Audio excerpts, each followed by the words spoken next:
upang tiyakin na maayos at episyenteng na ipatutupad ang mga programa, proyekto at serbisyo ng pamahalaang panlalawigan.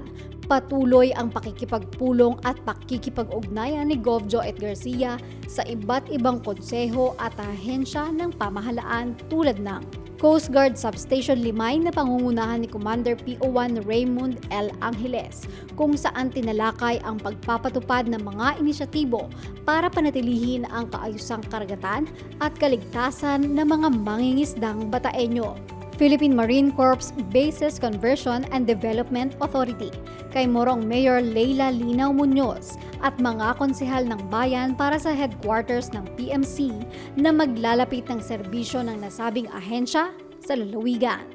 Tactical Operations Group 3 ng Philippine Air Force, kung saan tinalakay ang pagsasagawa ng Coastal Air Patrol at Disaster Preparedness Trainings para sa mga lokal na pamahalaan at mga mangingisda bilang bahagi ng magpapalakas ng kahandaan at kaligtasan ng mga komunidad.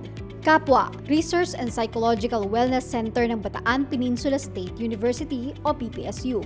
Sa pangunguna ng kanilang center manager na si Professor Maria Fatima Bacala, kung saan inilahad ang mga inisyatibo para sa pananaliksik, psychological wellness programs at mental health counseling services na maaaring ipatupad katuwang ang pamahalaang panlalawigan.